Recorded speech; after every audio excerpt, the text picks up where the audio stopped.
অবশেষে আসছে সেই মাহেন্দ্রক্ষণ। আগামী মাস থেকে চালু হতে যাচ্ছে বহুল প্রতীক্ষিত পতেঙ্গা কন্টেইনার টার্মিনাল।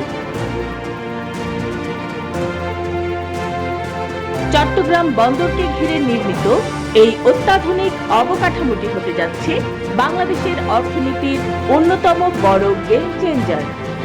1230 কোটি টাকা ব্যয়ে নির্মিত এই টার্মিনালের 3টি জেটিতে একসঙ্গে ভিড়তে পারবে 3টি কন্টেইনার জাহাজ।